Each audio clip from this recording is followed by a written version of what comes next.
Selamat datang untuk kita semua. Terima kasih atas cinta kasih Tuhan Yesus. Kita bisa berkumpul kembali di hari Jumat jam 12.06 ini.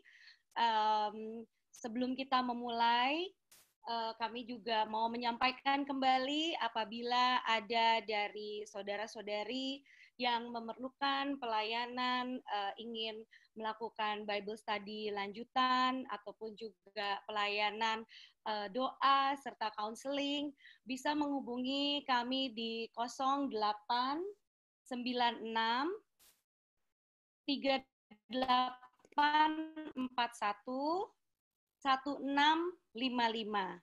Saya ulangi, 0896 3841 1655.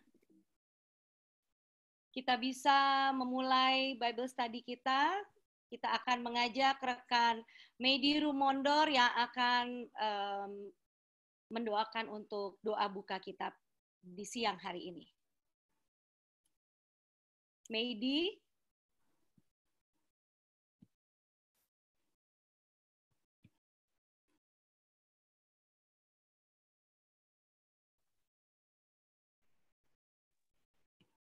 Ada yang bisa unmute Medi?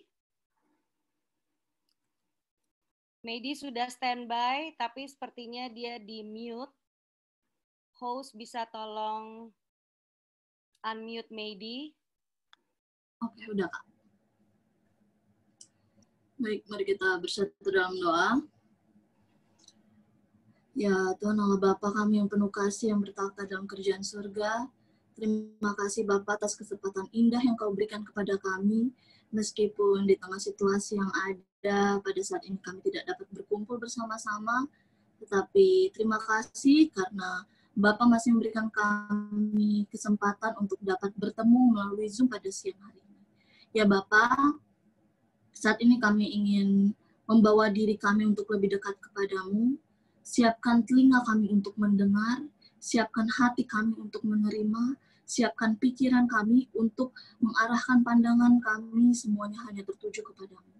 Ya Bapa, hadirkan Roh Kudus-Mu di dalam hati dan pikiran kami, agar kami dapat menerima perkataan yang akan disampaikan oleh Pastor Roy, dan semata-mata itu semua dapat membawa kami untuk menyadari bahwa hidup kami tidak lama lagi dan sepenuhnya hidup kami harus kami gantungkan hanya ke dalam tangan-Mu.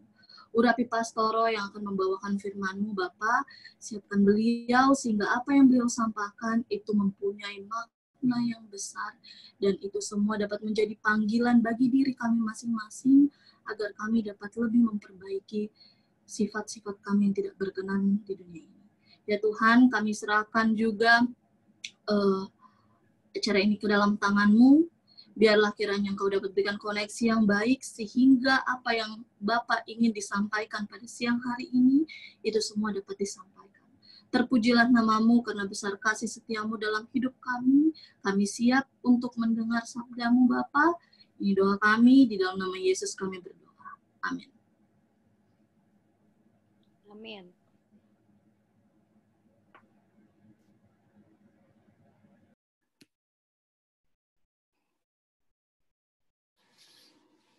Baiklah, selamat siang saudara-saudara, shalom, salam sejahtera kepada kita semua pada siang hari ini. Kalau saudara-saudara masih ingat pelajaran kita pada hari Selasa yang lalu, maka kita berakhir dengan mempelajari suatu nubuatan bahwa Yesus itu akan mulai melayani tahun 27 Masehi, ya saudara-saudara, ya ketika dia dibaptis tahun 27 Masehi, kemudian dia akan bekerja selama 3,5 tahun, kemudian dia akan mati, dan sesudah itu 3,5 tahun yang terakhir adalah masa yang merupakan penutupan pintu kasihan kepada bangsa Israel sebagai satu umat Tuhan. Ya, saya ingin ulangi sedikit saudara-saudara buat saudara-saudara kita yang baru bergabung dengan kita pada saat ini dan tidak mengikuti presentasi sebelumnya. Jadi, saya mau mengulang supaya lengkap, mari kita baca awal dari pembicaraan kita, yaitu mengenai perumpamaan tentang 10 anak darah. 5 yang bijaksana dan 5 yang bodoh. Mari kita buka Matius pasal 25 sekali lagi. Ya, saudaraku, saya percaya bahwa Alkitab akan selalu memberikan kepada kita makna yang baru, tidak peduli berapa kali kita membacanya, maka Tuhan akan menolong kita memberikan satu makna yang baru kepada kita setiap kali kita membaca Alkitab. Dan pada saat ini, saudara-saudara, mari kita sekali lagi baca perumpamaan yang sangat biasa kita dengarkan. Pada waktu itu, hal kerajaan surga seumpama 10 gadis yang mengambil pelitanya dan pergi menyongsong mempelai laki-laki. 5 diantaranya bodoh dan 5 bijaksana. Gadis-gadis yang bodoh itu membawa pelitanya tetapi tidak membawa minyak. Sedangkan gadis-gadis yang bijaksana itu membawa pelitanya dan juga minyak dalam buli-buli mereka. Tetapi karena mempelai itu lama tidak datang-datang juga, mengantuklah mereka semua lalu tertidur. Waktu tengah malam terdengarlah suara orang berseru, "Mempelai datang, songsonglah dia." Gadis-gadis itu pun bangun semuanya lalu membereskan pelita mereka. Gadis-gadis yang bodoh berkata kepada gadis-gadis yang bijaksana, "Berikanlah kami sedikit dari minyakmu itu, sebab pelita kami hampir padam." Tetapi jawab gadis-gadis yang bijaksana itu, "Tidak, nanti tidak cukup untuk kami dan untuk kamu. Lebih baik kamu pergi kepada penjual minyak dan beli di situ." Akan tetapi waktu mereka sedang pergi untuk membelinya, datanglah mempelai itu dan mereka yang telah siap sedia untuk masuk bersama-sama dengan dia ke ruang perjamuan kawin, lalu pintu ditutup.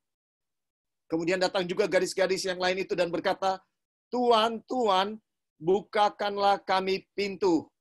Tetapi ia menjawab, "Aku berkata kepadamu, sesungguhnya aku tidak mengenal kamu. Karena itu berjaga-jagalah sebab kamu tidak tahu akan hari maupun akan saatnya." Saudara, ini suatu perumpamaan yang saya yakin dan percaya bahwa kita sering mendengarnya dikhotbahkan, disampaikan, ya. Tapi sekali lagi pada siang saat ini kita akan mendalami lagi perumpamaan yang penting ini. Sudah 2 kali presentasi saya berikan daripada perumpamaan ini. Namun saya masih meyakini bahwa kita masih bisa menggali hal yang penting daripada perumpamaan ini, saudara-saudara. Ya, saya meyakini masih banyak. Nah, di dalam 2 presentasi sebelumnya, poin yang penting daripada perumpamaan ini yang sudah dibahas. Apa poin atau hal utama yang sangat penting daripada perumpamaan ini yang sudah dibahas? Bahwa yang membuat perbedaan antara gadis yang bijaksana dan gadis yang bodoh adalah yang satu punya minyak lebih dalam buli-buli, sedangkan yang bodoh nggak punya. Dan itulah yang membuat perbedaan antara yang bijaksana dan yang bodoh. Dan itu sebabnya di presentasi saya yang pertama, kita sudah membahas tuntas apa artinya minyak. Berdasarkan Alkitab, minyak berarti Roh Kudus. Dengan kata lain, saudara-saudara, bahwa ketika 5 gadis yang bijaksana ini memiliki minyak, maka mereka memiliki Roh Kudus yang lebih. Ya, karena yang bodoh pun sebenarnya memiliki minyak, tetapi minyak yang mereka miliki itu tidak cukup. Sedangkan yang bijaksana punya minyak yang cukup untuk menghadapi keadaan-keadaan yang tidak diduga. Nah, apa keadaan yang tidak diduga, yang tidak diharapkan? Yaitu mempelai lama tidak datang-datang. Itulah keadaan yang tidak diharapkan, keadaan yang tidak diantisipasi. Itulah keadaan yang terjadi dan mempelai lama tidak datang-datang. Ini menggambarkan saudara-saudara, di presentasi yang pertama saya sebutkan bahwa perumpamaan 5 anak darah yang bijak dan bodoh bukan hanya berbicara mengenai kedatangan Yesus yang kedua kali. Karena sesungguhnya ini terjadi waktu Yesus datang kali yang pertama. Ada yang bijak, ada yang bodoh. Siapa yang bijak? Yaitu mereka yang percaya bahwa Yesus adalah Mesias. Sedangkan yang mayoritas adalah yang tidak percaya bahwa Yesus adalah Mesias. Waktu Yesus naik ke surga, hanya 120 orang yang percaya kepada dia sebagai Mesias. Dengan kata lain, merekalah orang yang bijak. Sementara mayoritas daripada umat Tuhan tidak siap waktu dia datang. Padahal yang ironis, saudaraku, bahwa umat-umat Tuhan, orang Israel di Perjanjian Lama, sangat menanti-nantikan kedatangan Mesias yang mereka tunggu-tunggu. Setiap kali mereka potong domba, mereka diingatkan bahwa darah domba itu melambangkan darah daripada anak domba yang akan datang. Dan saudaraku, sayangnya ketika Yesus datang, umat-umat Tuhan tidak siap. Padahal Tuhan sudah mempersiapkan satu nabi untuk mempersiapkan jalan bagi kedatangan Yesus yang pertama. Ya, seorang nabi yang dinubuatkan di akhir daripada Perjanjian Lama, yaitu di dalam Maliaki 4 ayat 5 dan 6. Perjanjian Lama ditutup dengan nubuatan akan munculnya Elia. Dan Elia ini adalah yang akan mempersiapkan jalan bagi kedatangan Yesus yang pertama dan untuk mempersiapkan satu umat yang layak. Di dalam Lukas 1 ayat 17 disebutkan bahwa Yohanes Pembaptis akan mempersiapkan satu umat yang layak bagi kedatangan Tuhan. Ya, di dalam Lukas 1 ya disebutkan di sini, saya bacain sekali lagi. Dan ia akan berjalan mendahului Tuhan dalam roh dan kuasa Elia untuk membuat hati bapak-bapak berbalik kepada anak-anaknya dan hati orang-orang durhaka atau pikiran orang-orang durhaka kepada pikiran orang-orang benar. Dan dengan demikian menyiapkan bagi Tuhan satu umat yang layak baginya. Saudara dengarkan, apa tugas dari Elia yang disebutkan oleh Yesus sendiri? Itu adalah Yohanes Pembaptis. Tugasnya untuk mempersiapkan satu umat yang layak bagi Tuhan. Ya, saudaraku, itu tugasnya. Jadi, saudaraku, bisa dibilang bahwa 5 orang yang bijaksana itulah 120 orang yang pada akhirnya percaya kepada Yesus. Nah, sekarang saudara-saudara, ya, apa yang kita pelajari pada presentasi hari Selasa yang lalu adalah bahwa ini sudah dinubuatkan di dalam Daniel 9 bahwa Mesias akan datang.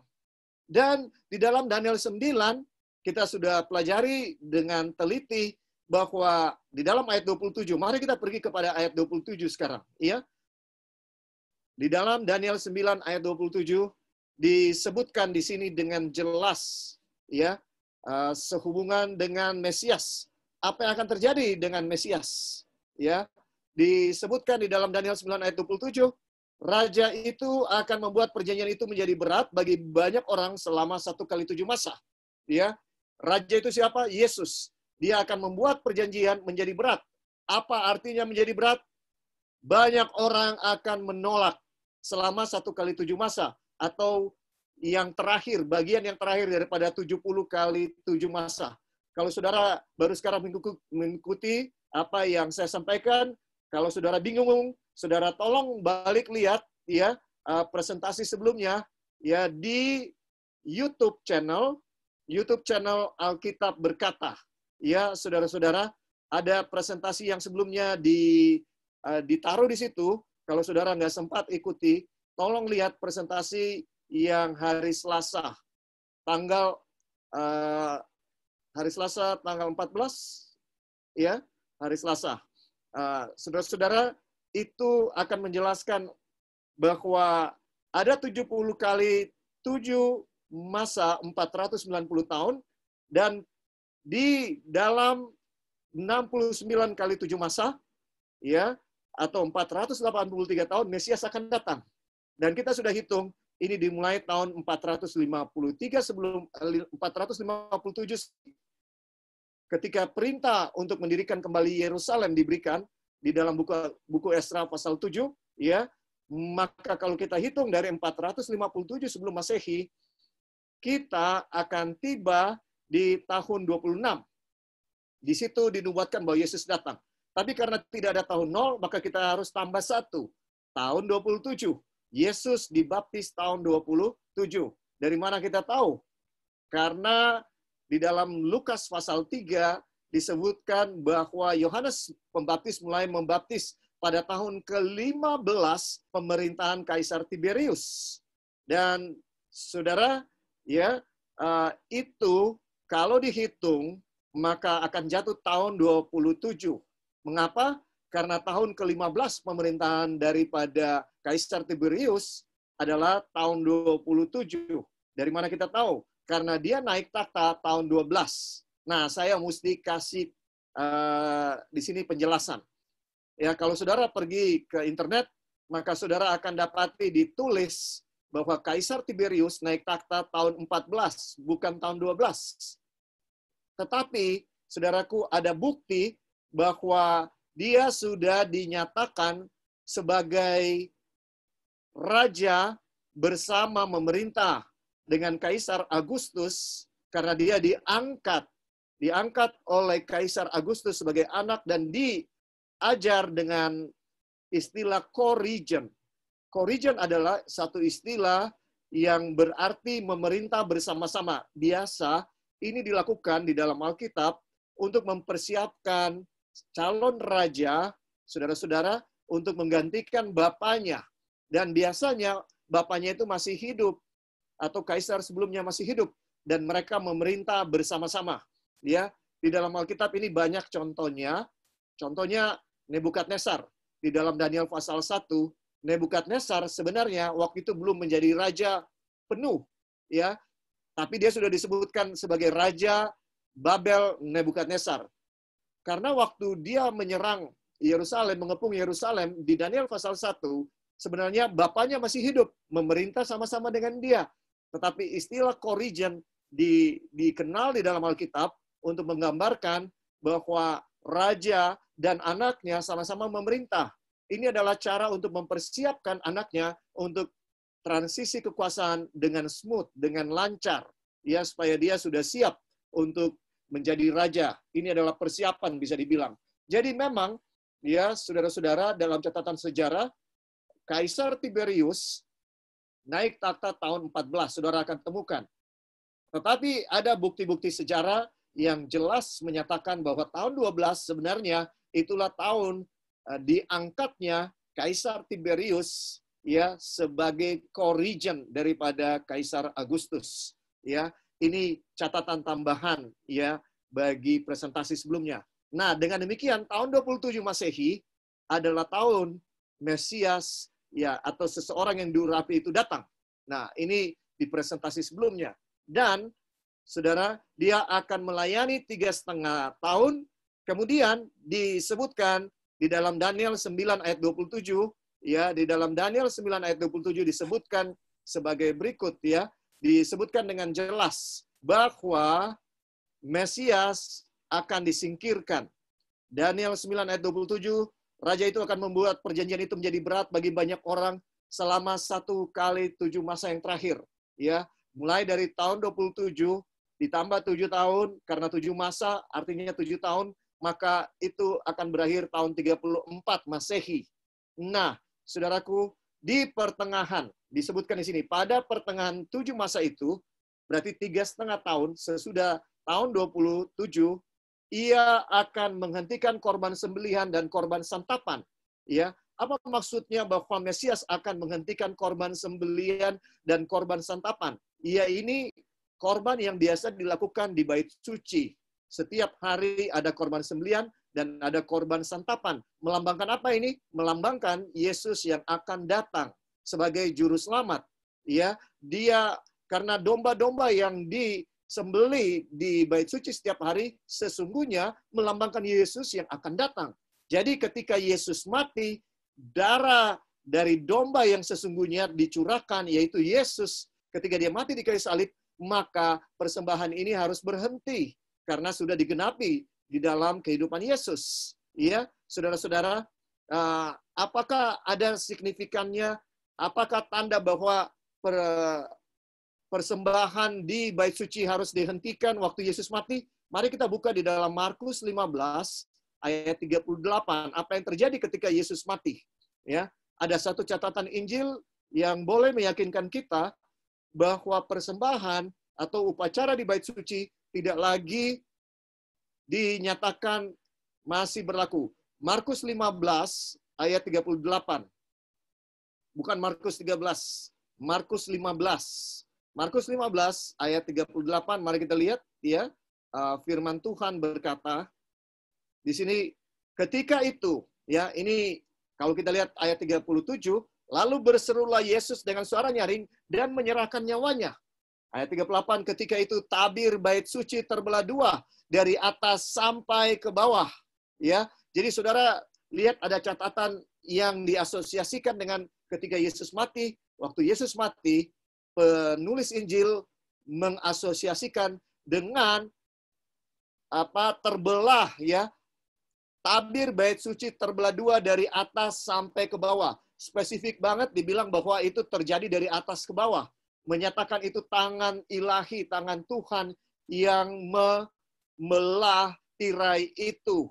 Karena dinyatakan dari atas ke bawah, bukan dari bawah ke atas ya. Jadi bukan tangan manusia yang membelah tirai itu. Menyatakan bahwa kegenapan daripada segala upacara yang dilakukan di bait suci di atas dunia ini sudah berakhir karena domba yang sesungguhnya sudah mati bagi umat manusia.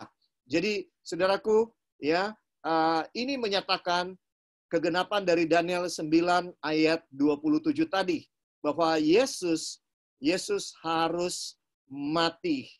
Nah, saudaraku, ini yang menjadi sesuatu yang mengherankan buat kita.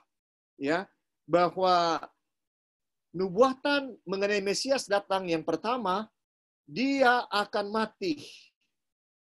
Tetapi umat-umat Tuhan tidak bisa menerimanya bahwa dia harus mati. Sampai hari ini, orang Yahudi masih mengharamkan satu bagian di dalam Alkitab mengenai Mesias, yaitu Yesaya pasal 53. Ya, di mana di dalam pasal ini dinubuatkan bahwa Yesus harus mati. Mari kita buka Yesaya 53 supaya kita yakin bahwa memang Yesus harus mati dalam kedatangannya yang pertama, ya, saudaraku. Di dalam, saya nggak akan baca seluruh pasal ini, ya, saya hanya akan pilih beberapa ayat yang bisa menyatakan bahwa ini menggambarkan bahwa Yesus akan mati. Kita baca mulai ayat 2. Sebagai taruk, ia tumbuh di hadapan Tuhan. Dan sebagai tunas dari tanah kering, ia tidak tampan. Dan semaraknya pun tidak ada sehingga kita memandang dia. Dan rupa pun tidak sehingga kita menginginkannya. Ia dihina dan dihindari orang. Seorang yang penuh kesengsaraan dan yang biasa menderita kesakitan. Ia sangat dihina sehingga orang menutup mukanya terhadap dia. Dan bagi kita pun dia tidak masuk hitungan. Tetapi sesungguhnya penyakit kitalah yang ditanggungnya dan kesengsaraan kita yang dipikulnya. Padahal kita mengira dia kena tulah, dipukul dan ditindas Allah. Tetapi dia tertikam oleh karena pemberontakan kita. Dia diremukkan oleh karena kejahatan kita. Ganjaran yang mendatangkan keselamatan bagi kita ditimpakan kepadanya. Dan oleh bilur-bilurnya kita menjadi sembuh. Saudaraku, ini jelas sekali menggambarkan bahwa Yesus akan mati. Dan kematiannya akan membuat dosa-dosa kita diampuni dan kita disembuhkan dari penyakit dosa. Disebutkan ayat 6, kita sekalian sesat seperti domba. Masing-masing kita mengambil jalannya sendiri. Tetapi Tuhan telah menimpakan kepadanya kejahatan kita sekalian. Dia dianiaya tetapi dia membiarkan diri ditindas dan tidak membuka mulutnya seperti anak domba yang dibawa ke pembantaian. Seperti induk domba yang keluh di depan orang-orang yang menggunting bulunya. Ia tidak membuka mulutnya. Saudara dengarkan? Saudara dengar bagaimana ini menggambarkan kematian Yesus? Ya, Selanjutnya, ya ayat 58 jelas banget menggambarkan bahwa Yesus harus mati. Sesudah penahanan dan penghukuman ia terambil. Dan tentang nasibnya siapakah yang memikirkannya? Sungguh, ia terputus dari negeri orang-orang hidup. Dan karena pemberontakan umatku, ia kena tulah. Orang menempatkan kuburnya di antara orang-orang fasik. Dan dalam matinya ia ada di antara penjahat-penjahat. Sekalipun ia tidak berbuat kekerasan dan tipu tidak ada dalam mulutnya. Saudara, ya, nubuatan-nubuatan ini sangat jelas menyatakan bahwa Yesus akan datang dan Yesus akan mati. Ya, tidak bisa salah, saudaraku, bahwa dia harus mati. Dan itu nubuatan yang kita sudah lihat, ya, bahwa dia akan mati. Sekarang, untuk menguatkan ini, mari kita lihat apakah Yesus sendiri mengatakan dia akan mati. Ya, ini menarik untuk kita ikuti. Ya, bagaimana? Apakah Yesus sendiri mengatakan dia akan mati? Mari kita lihat sebelum dia mati. Di dalam Yohanes 13 ayat 1, di dalam Yohanes 13 ayat 1 firman Tuhan menyatakan, ya. Sementara itu sebelum hari raya Paskah mulai, Yesus telah tahu. Saudara, dengarkan baik-baik. Yesus telah tahu, artinya dia tahu nubuatan. Bahwa saatnya sudah tiba untuk beralih dari dunia ini kepada Bapa. Sama seperti ia senantiasa mengasihi murid-muridnya, demikianlah sekarang ia mengasihi mereka sampai kepada kesudahannya. Saudara, ini adalah Paskah terakhir. Di dalam hidup Yesus ada 4 kali Paskah dia alami sejak dia dibaptis. Ya, ini adalah yang keempat. Ya, artinya sudah 4 tahun. Bisa dibilang sejak Yesus memulai pelayanan dengan dia dibaptis. Ya, kali yang keempat, ya bisa dibilang Yesus mengalami Paskah. Ya, jadi saudaraku, ya, dia tahu, Yesus tahu persis bahwa saatnya sudah tiba dan dia akan mati. Kemudian kita baca lagi selanjutnya. Ayat 19. Yohanes 13 ayat 19.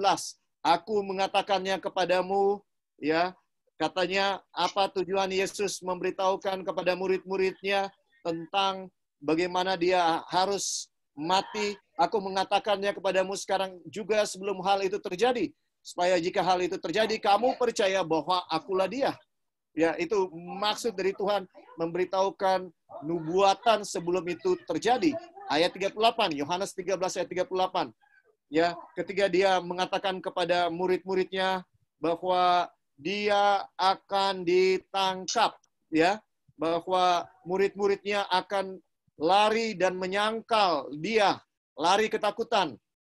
Ya, di dalam Yohanes 13 ayat 38 dikatakan jawab Yesus, ya, karena Petrus bilang, oh sekalipun semua murid-murid yang lain akan lari dan menyangkal engkau, ya, di dalam ayat 38, ya, tapi saya tidak, ya, dikatakan di sini, jawab Yesus ayat 38, ya, karena Petrus dengan bangga bilang, kata Petrus kepadanya ayat 37, Tuhan, mengapa aku tidak dapat mengikuti engkau sekarang? Aku akan memberikan nyawaku bagimu. Dengan percaya diri, Petrus mengatakan bahwa dia akan memberikan nyawanya kepada Yesus. Jawab Yesus, ayat 38, nyawamu akan kau berikan bagiku, sesungguhnya aku berkata kepadamu, sebelum ayam berkokok, engkau telah menyangkal aku 3 kali. Saudara dengarkan, Yesus bilang, dan Yesus memberikan satu nubuatan. Ya, sebelum ayam berkokok, engkau akan menyangkal aku 3 kali. Ini suatu nubuatan yang Yesus berikan, ya, kepada Petrus secara khusus, bahwa Petrus akan menyangkal Yesus. Ya, kemudian mari kita lihat di dalam Matius 26 ayat 31. Maka berkatalah Yesus kepada mereka, malam ini kamu semua akan terguncang imanmu karena aku. Sebab ada tertulis, aku akan membunuh gembala dan kawanan domba itu akan tercerai-berai. Matius 26 ayat 31. Ya, Yesus berkata kepada murid-muridnya memberikan satu nubuatan. Malam ini kamu semua akan terguncang imanmu karena aku. Ya, Tuhan memberikan peringatan. Ini seperti seruan tengah malam, ya, kepada murid-murid. Hey, ya, hati-hati, ya. Ini adalah usaha Yesus yang terakhir untuk mengingatkan mereka bahwa iman mereka akan terguncang, ya, karena Yesus, ya. Selanjutnya, ya, di dalam Matius 26 ayat 33, ya, ini jawab Petrus kepadanya, ya, dengan percaya diri. Petrus menjawabnya, biarpun mereka semua terguncang imannya karena engkau, aku sekali-kali tidak.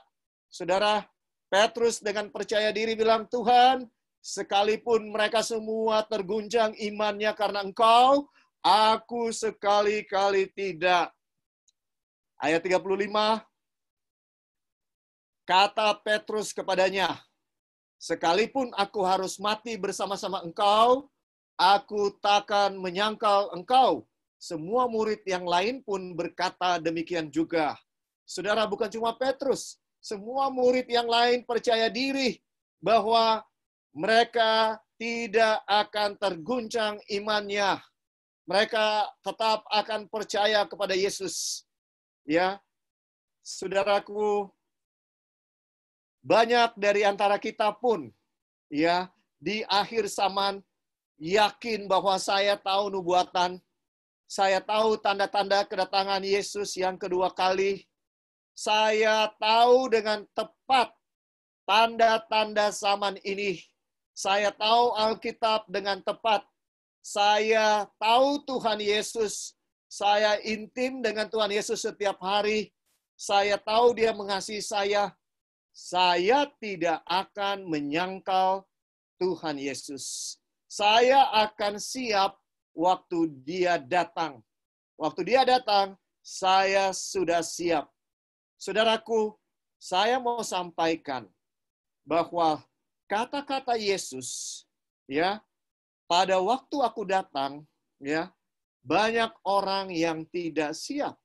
Ya, mari kita pergi kepada Matius 24. Di dalam Matius 24 ini kata-kata Tuhan Yesus, bukan kata-kata saya.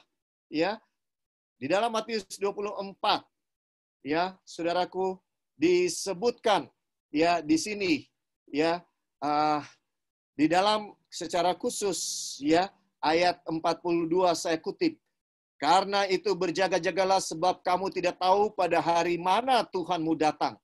Tetapi ketahuilah ini, jika tuan rumah tahu pada waktu mana pada malam hari pencuri akan datang, sudahlah pasti ia berjaga-jaga dan tidak akan membiarkan rumahnya dibongkar.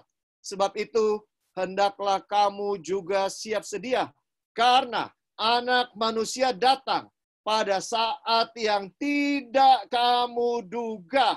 Saudara dengarkan, Tuhan Yesus bilang bahwa ketika Dia datang kedua kali, Dia akan datang pada saat yang tidak diduga. Saudara, apa yang dialami oleh murid-murid? Ya, mereka percaya diri bahwa malam ini mereka tidak akan terguncang imannya sekalipun Yesus sudah mengamarkan mereka.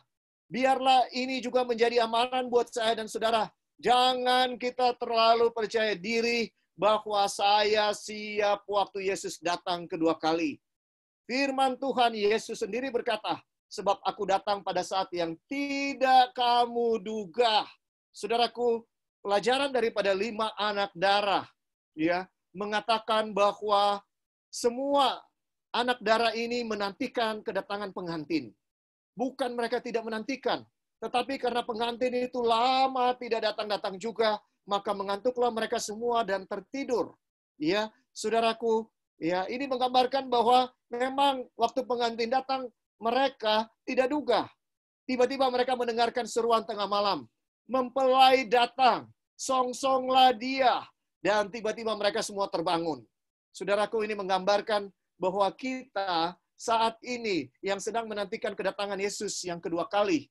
Kita semua sedang tertidur dan bisa saja COVID-19 membangunkan saya dan saudara, membangunkan kerohanian saya dan saudara. Selama ini mungkin kita sudah dengar suara Tuhan berbicara kepada kita di dalam hati. Utamakan saya, kamu terlalu sibuk, kamu terlalu mengutamakan dunia. Ayo datang sama saya. Ayo datang berbakti, ayo datang berdoa, ayo datang belajar Alkitab. Tetapi sering kita mungkin menolak, Tuhan, saya harus bekerja, saya nggak punya waktu, saya sibuk, Tuhan. Ya, dan sekali-sekali kita datang di gereja. Ataupun kita datang dengan aktif di gereja setiap saat. Tapi kita sudah tiba di suatu titik di mana kita datang hanya karena kebiasaan. Kita datang hanya karena rutinitas. Seakan-akan ada yang kurang kalau tidak pergi ke gereja dari minggu ke minggu. Dan kita tidak sungguh-sungguh datang mencari Tuhan Yesus. Murid-murid sangat yakin bahwa mereka tidak akan terguncang imannya. Dan mereka tidak akan menyangkal Yesus. Semua yakin mereka tetap akan setia kepada Tuhan. Dan ini adalah suatu peristiwa yang sangat paralel yang Tuhan Yesus mau ajarkan. Bahwa ketika seruan tengah malam diberikan, ketika Yesus mati, ya saudaraku, walaupun Yesus sudah ingatkan murid-murid dia akan mati dan iman daripada murid-murid akan terguncang, ya. Tapi mereka dengan percaya diri bilang, oh kami tidak akan terguncang. Di dalam Matius 6 ayat 16 ayat 21 lebih jauh disebutkan, ya. Sejak waktu itu Yesus mulai menyatakan. Sejak waktu itu Yesus katanya apa? Yesus mulai menyatakan. Menyatakan apa? Kepada murid-muridnya bahwa ia harus pergi ke Yerusalem dan menanggung banyak penderitaan dari pihak tua-tua, imam-imam kepala dan ahli-ahli Taurat. Lalu dibunuh dan dibangkitkan pada hari ketiga. Saudara dengarkan. Ini sudah diberitahukan kepada murid-murid bahwa dia akan dibunuh dan dibangkitkan pada hari ketiga. Saudaraku, apa kurang jelas kata-kata Yesus ini? Mari kita lihat ayat berikutnya, Matius 17 ayat 22.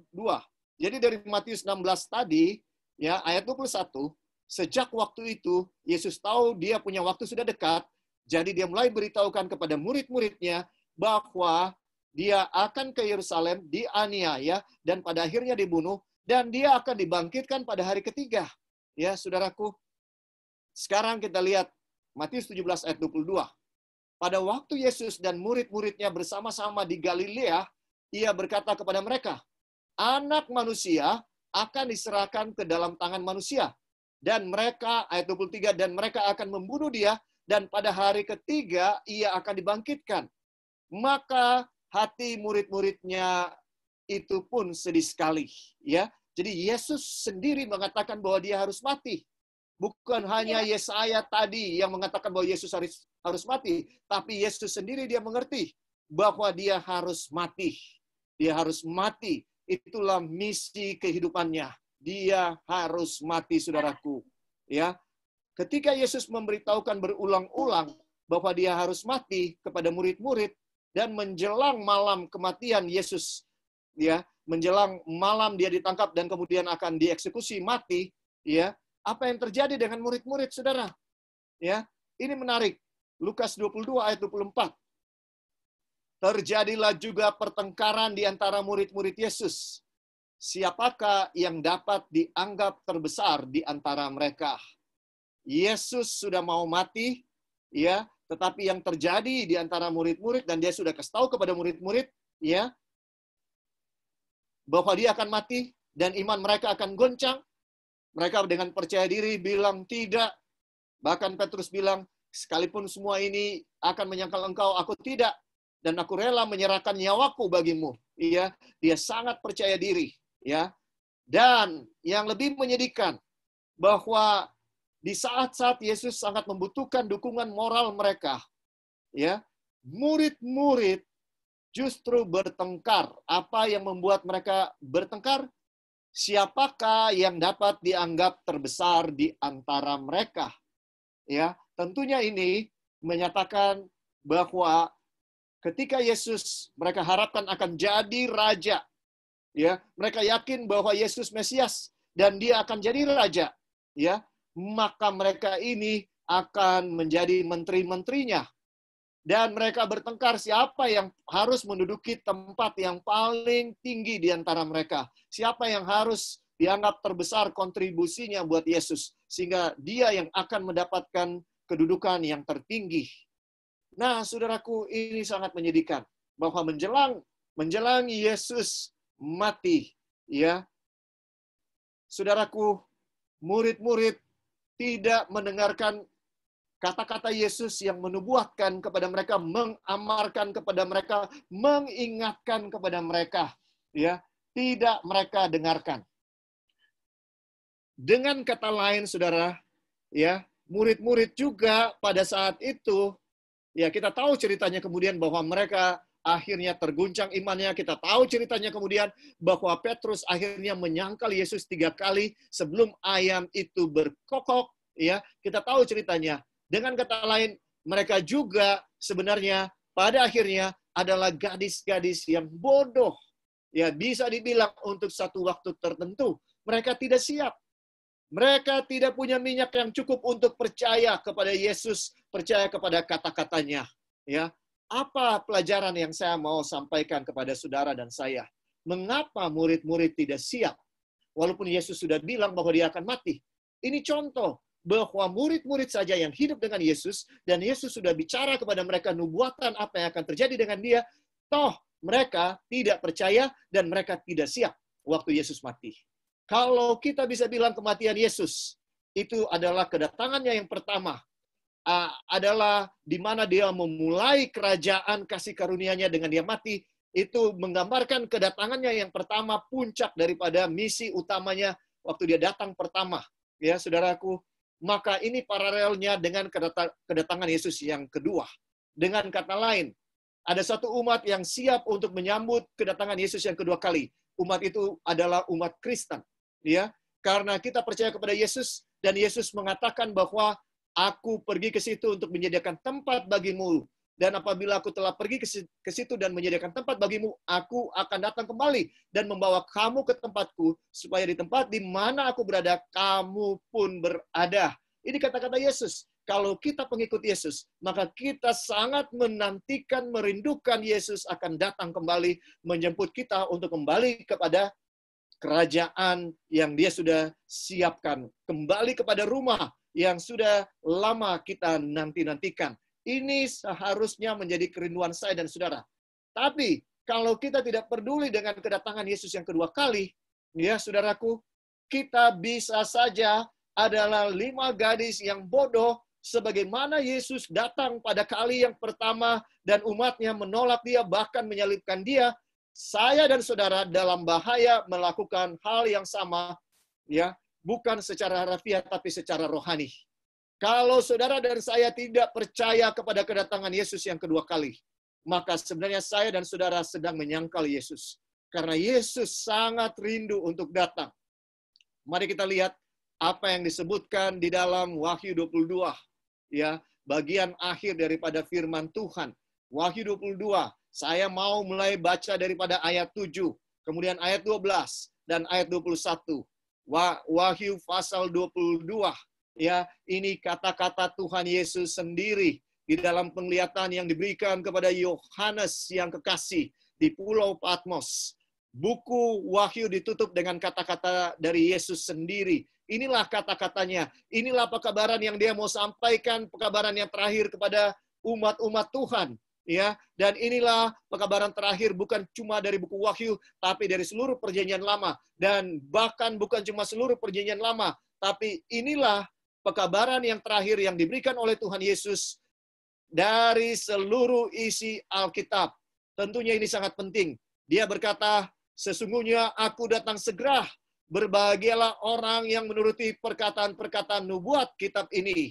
Ayat 12 disebutkan, sesungguhnya aku datang segera dan aku membawa upahku untuk membalaskan kepada setiap orang menurut perbuatannya. Ayat 20 dikatakan yang terakhir, ya, 3 kali Yesus berkata di sini.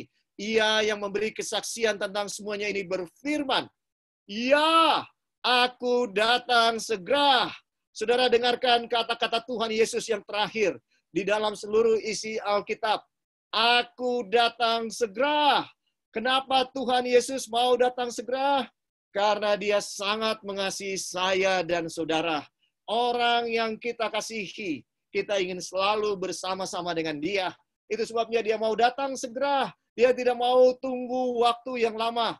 Dia rindu untuk segera bertemu dengan saya dan saudara. Dia rindu untuk segera menjemput kita dan pulang dari dunia yang tidak memuaskan ini. Tetapi saudaraku, kenapa Yesus belum datang saat ini? Kenapa? Sebagaimana ya murid-murid gagal waktu Yesus mati di kayu salib, mereka gagal untuk siap. Ya, saudaraku, karena mereka tidak percaya dengan kata-kata Yesus. Saudara, saya mau katakan, kenapa mereka tidak percaya dengan kata-kata Yesus bahwa Dia akan mati? Walaupun mereka sedih hatinya, mereka tidak percaya. Dari mana saya tahu mereka tidak percaya? Mereka kocar-kacir dan tidak siap.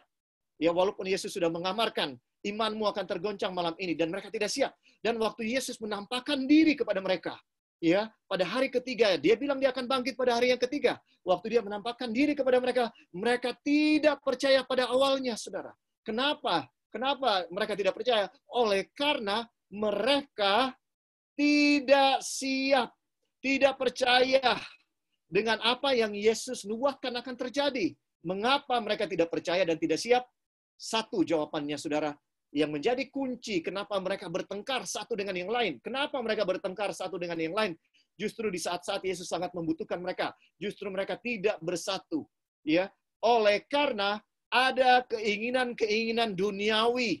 Mereka tidak mau menerima nubuatan Yesus, karena nubuatan Yesus bahwa Dia akan mati, itu menguburkan impian mereka, impian duniawi mereka, harapan duniawi mereka untuk lepas dari penjajahan Roma, dan untuk menjadi menteri-menteri di dalam pemerintahan daripada Tuhan Yesus. Saudaraku, apa yang membuat murid-murid gagal untuk siap waktu Yesus mati, juga akan membuat umat-umat Tuhan tidak siap waktu Yesus datang kedua kali. Yaitu, kita tidak percaya dengan nubuatan yang disampaikan oleh firman Tuhan, oleh Yesus sendiri bahwa Ia mau datang segera. Dan Dia sudah memberikan tanda-tandanya. COVID-19 adalah salah satu tandanya. Ya, ini hanya salah satu tandanya. Ini bukan tanda yang terakhir. Ya, saudara, jauhkan dari fanatisme yang berlebihan bahwa dunia sudah mau kiamat. Begitu banyak orang mengatakan dunia sudah mau kiamat. Saya tidak menyangkal bahwa ini salah satu tanda kedatangan Yesus. Tetapi kalau kita belajar Alkitab, kita tahu bahwa ini bukan tanda yang terakhir. Ini hanya salah satu tanda. Jangan percaya dengan orang yang mengatakan bahwa Yesus segera sudah mau datang. Lihat ini, ya, saudara. Tahun 1918 ada wabah penyakit yang disebut dengan wabah Spanyol, ya, virus Spanyol, ya. Itu orang yang mati menurut catatan dan diperkirakan lebih dari yang dicatat, 50-an juta orang mati, saudara. Di seluruh dunia, wabah ini luar biasa. Jadi kalau mau dibilang bahwa ini yang menjadi tanda terakhir, tidak. Ada wabah yang lebih dahsyat. Ya, saudaraku, saya melihat ada satu excitement dengan wabah COVID-19. Dan orang mulai menentukan bahwa dalam 7 tahun dari sekarang, inilah 7 tahun literal years, yang 7 tahun secara harafiah yang akan kita masuki.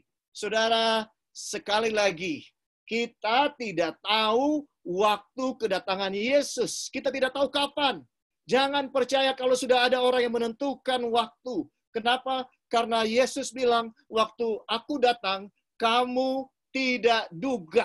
Kalau kita sudah tentukan waktu, maka ini perkataan Yesus kita sangkal, saudaraku. Kita tidak percaya kata-kata Tuhan Yesus. Kalau begitu, ya, yang saya mau tekankan aplikasi yang penting, saudaraku, kita harus percaya kepada Tuhan. Iya, kita percaya kepada nubuatan-nubuatan. Betul, tapi kita tidak boleh menentukan bahwa dalam 7 tahun, dalam 10 tahun, dalam 15 tahun, dalam 20 tahun dari sekarang, Tuhan sudah akan datang. Saya mau mengamarkan berdasarkan firman Tuhan. Bukan saya tidak senang dengan saudara yang mengajarkan seperti itu. Tapi saya mengasihi saudara-saudara, jangan mau disesatkan. Ya, betul. Ya, berkali-kali dalam sejarah ketika ada excitement, ya, ketika 9/11 terjadi, gereja penuh. Mereka bilang, ini kegenapan nubuatan. Tuhan sudah mau datang. Gereja hanya penuh 3 bulan, saudara.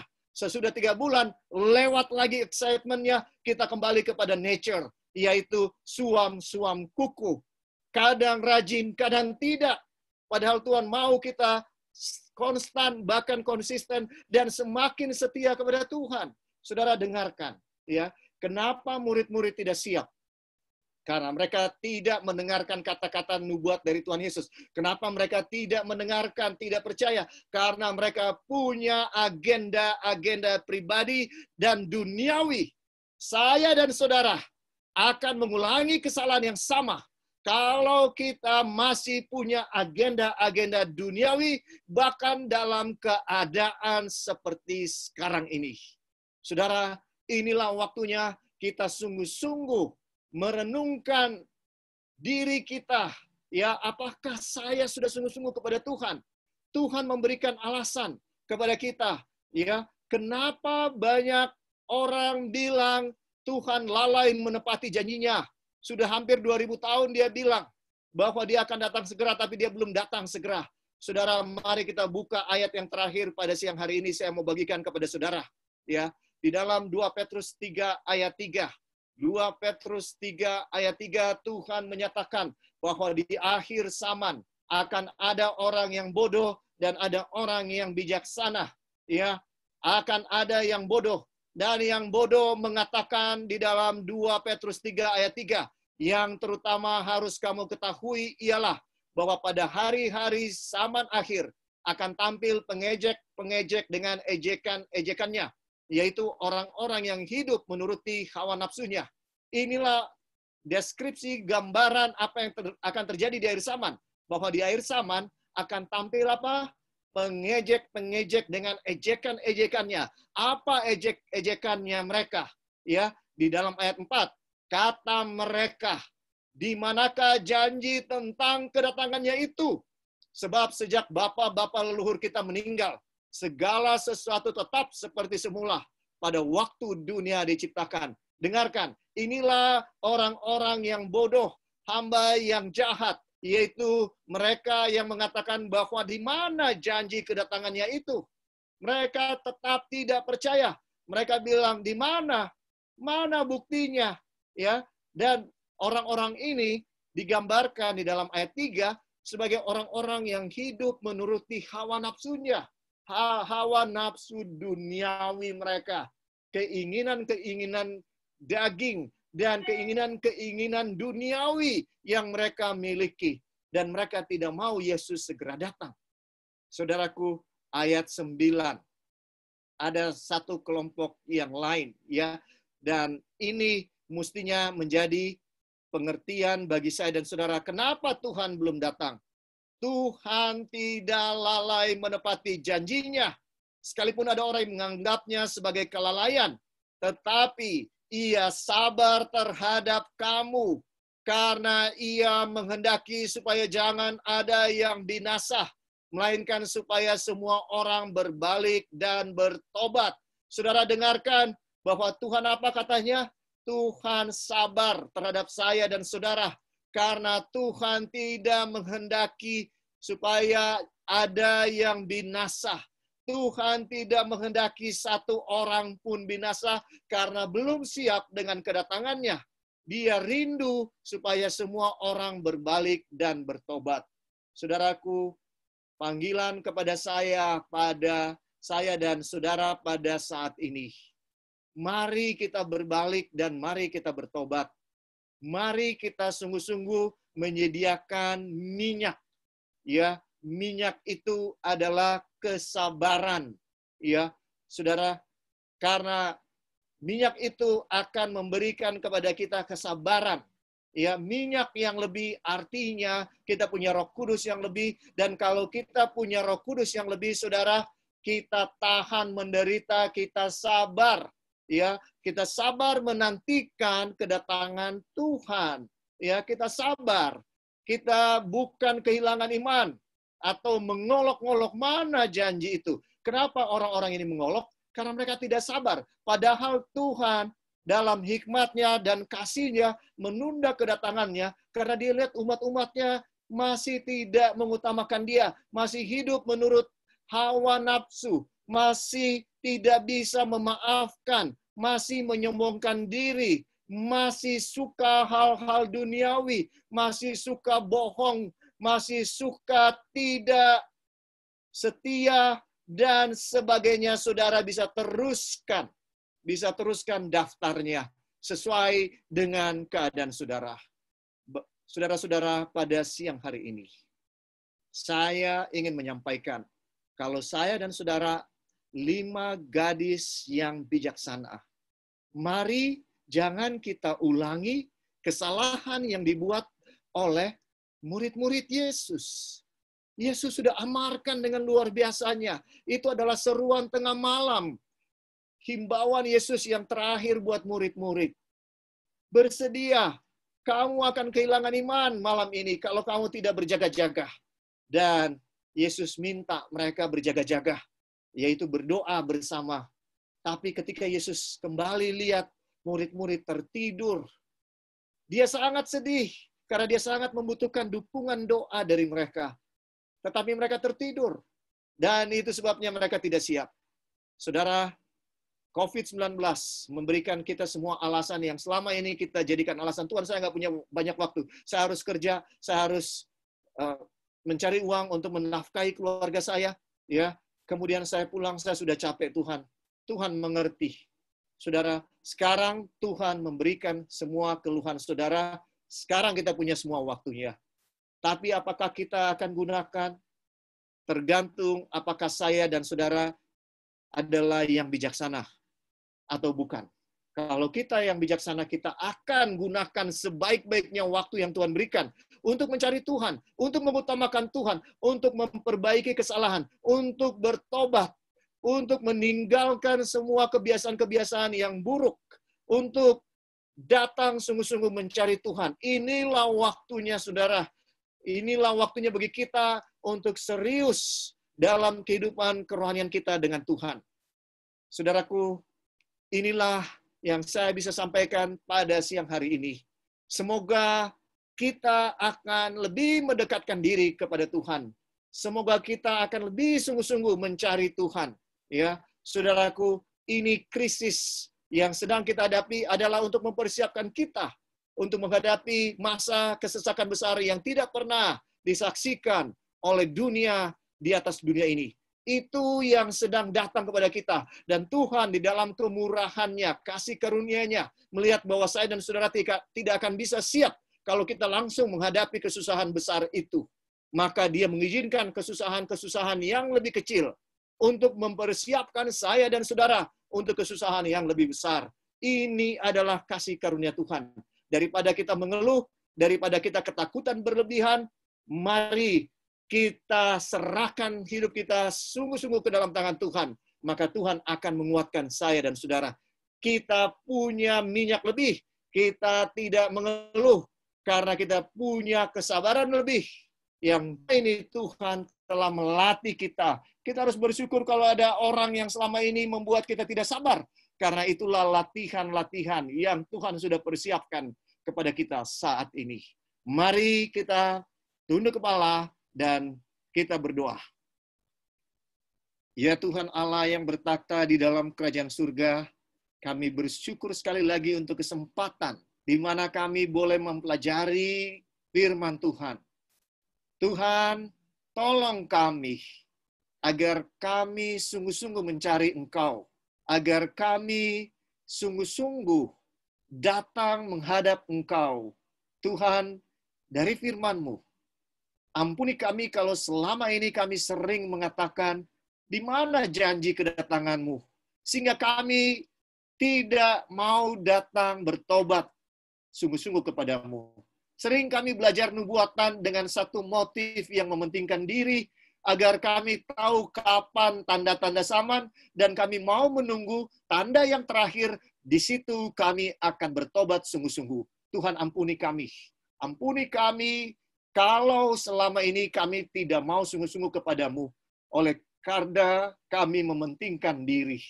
Tapi biarlah pekabaran pada saat ini menolong kami untuk mau sungguh-sungguh mengasihi Engkau saat ini, dan tidak mau menunda waktu lagi, Tuhan. Tapi kami mau menyerahkan hidup kami sungguh-sungguh kepadamu. Tuhan, kalau ada di antara kami yang belum mau sungguh-sungguh karena dia merasa tidak berdaya, akan berbuat salah lagi, akan jatuh lagi di dalam dosa yang sama. Kalau ada di antara kami yang terhalang untuk menyerahkan sungguh-sungguh hatinya kepadamu, berjanji setia kepadamu karena dia tidak yakin bahwa dia akan menjaga janji setianya kepadamu. Tuhan, jamah hatinya dan kuatkan dia sekarang. Yakinkan dia bahwa menunda keputusan untuk datang sungguh-sungguh kepada Engkau adalah sesuatu yang berbahaya.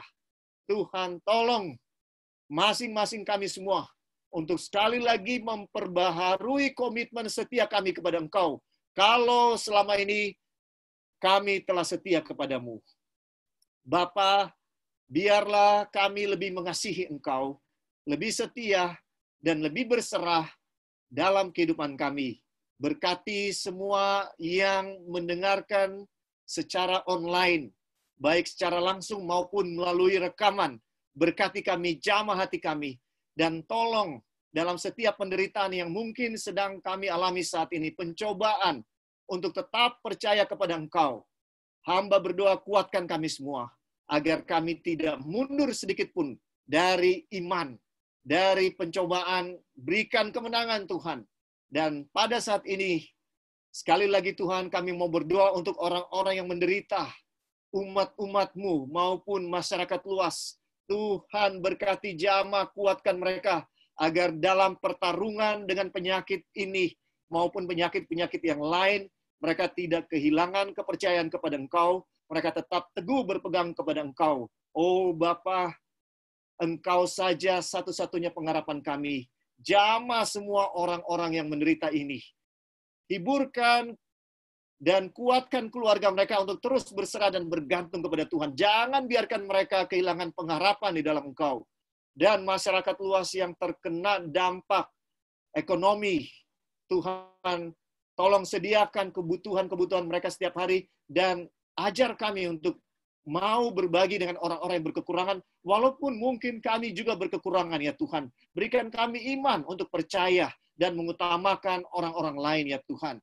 Bapa, kami juga berdoa agar Tuhan menjaga umat-umat-Mu dan masyarakat luas dari virus ini untuk menyebar lebih luas lagi. Tuhan, Engkau sanggup melakukan apa saja. Biarlah Engkau yang bertindak dan kemuliaan bagi nama-Mu saja. Terima kasih Tuhan, terima kasih. Di dalam nama Tuhan Yesus kami sudah berdoa. Amin.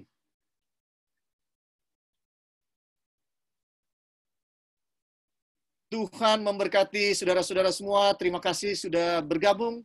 Sampai kita berjumpa lagi. Tuhan memberkati saudara.